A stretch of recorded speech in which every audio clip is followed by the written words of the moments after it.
अगर तुम में हिम्मत हो कि 1000 लोग तुम्हारे पीछे खड़े हों, तो तुम सिर्फ एक ही जंग जीत पाओगे। अगर 1000 लोगों ने हिम्मत जुटा ली कि तुम उनके सामने खड़े हो, तो पूरी दुनिया जीत जाओ। तो आखिर इन 4 कहानियों को मिलाकर बनाई जाने वाली है KGF 2।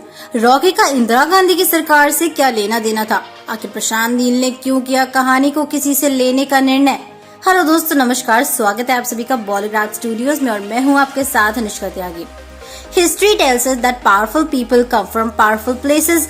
History was wrong, powerful people make places powerful. तो दोस्तों, ये कुछ सुना सा है ना डायलॉग? जी हाँ दोस्तों, ये डायलॉग है KGF चैप्टर 2 से। दोस्तों बता दूं कि KGF चैप्टर 1 के आखिर में बताया गया था कि कहानी सच्ची घटना पर आधारित है। उसके बाद से सभी KGF चैप्टर 2 का बेसब्री से इंतजार कर रहे हैं।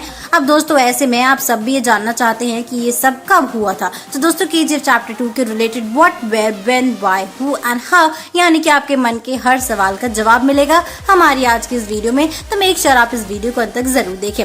अब दोस्तों फिल्म रॉकी यानी यश की कहानी है, जिसकी माँ उसे बचपन में अनाथ छोड़कर गुजर जाती है। वो मुंबई में अपनी मरती हुई माँ को किया हुआ वादा पूरा करने के लिए आता है और वादा ये होता है कि रॉकी दुनिया का सबसे ताकतवर और अमीर इंसान बनेगा। लेकिन रॉकी एक ऐसे दलदले में फंस जाता है जिससे निकलना मुश्किल ही नहीं नामुमकिन होता है और दोस्तों अब आने वाले समय में गैंगस्टर बन जाता है। लेकिन KGF चैप्टर 2 के टीजर में मेकर्स ने हमें संकेत दिया है कि ये वादा सीक्वल में पूरा हो जाएगा। लेकिन दोस्तों कभी आपने इस बात पर गौर किया है कि KGF चैप्टर 2 सिर्फ एक इंसान की कहानी से प्रेरित है, बल्कि ये कहानी 3-4 सिरों को अपने साथ जोड़ती हुई चल रही है। तो दोस्तों जिसका पहला सिरा है रॉकी का कैरेक्टर, जो राउडी थंगम पर आधारित था और एक अपराधी था जिसे 1997 में पुलिस ने इनकाउंटर में मार गिराया था। तो मतलब दोस्तों रॉकी की कसम, बदला, दयालुता, चालाकी, सब कुछ इस राउडी थंगम से होने वाली है। लेकिन बेशक इसमें काफी सारे बदलाव भी किए जाने वाले हैं। अब दोस्तों दूसरा सिरा जो खुद KGF है, यानी कि सोने की खान, जो आज भी कर्नाटक में मौजूद है। KGF की फुल फॉर्म है कोलार गोल्ड फील्ड्स।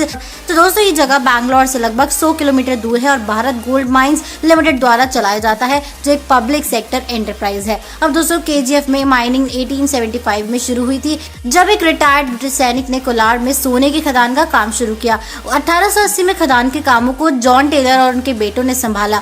दोस्तों 1902 तक KGF से बहुत बड़ी मात्रा में सोने का खनन किया गया। कोलार को मिनी इंग्लैंड के नाम से भी जाना जाता है, लेकिन दोस्तों जिसका जिक्र भी अब KGF 2 में किया जाने वाला है। दोस्तों अगर आपने हमारी पहली वीडियो देखी है तो आपको पता होगा कि ये सब कैसे KGF 2 में दिखाया जाने वाला है। अब अगर इससे तरीके कहानी या सिरे की बात करें तो वो खुद अधीरा का किरदार है, जिसे हॉलीवुड फिल्मों के खूंखार विलन से प्रेरणा लेकर बनाया जा रहा है। अब दोस्तों चाहे वो अधीरा का थानोस और एवेंजर्स जैसा बदला लेने की भावना हो या अधीरा का थानोस जैसे गेटअप हो, मतलब पूरा ये कि KGF 2 में अधीरा के किरदार को हॉलीवुड से लिया गया है। अब दोस्तों चौथे सिरे की बात करें तो ये चौथा पेचीदा हो सकता है, क्योंकि इसके जुड़ते ही कहानी सिर्फ 2 इंसानों के बीच की लड़ाई ही नहीं बल्कि एक राजनैतिक मोड़ ले लेती है। और इस गुंडे की कहानी में एक राजनेता की एंट्री होती है, और राजनेता भी ऐसा जो अपने जमाने में हिटलर कहलाई गई थी। जी हाँ, जो थी इंदिरा गांधी, जिन्होंने देश में इमरजेंसी लगवाई, अपने पद से इस्तीफा दिया, फिर चुनाव लड़ी और फिर जीतकर गद्दी पर वापस बैठ गई। इन सब के बावजूद मोम की गुड़िया कहलाई गई।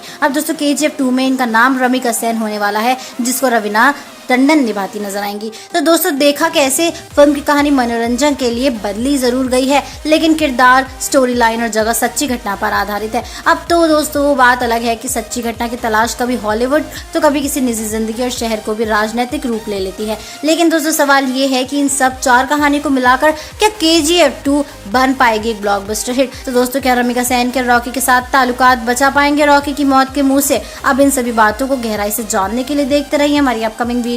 और दोस्तों अगर वीडियो पसंद आई है तो इसे लाइक और शेयर करना मत भूलेगा। हमारी आज की राइटर है मनीषा जैन।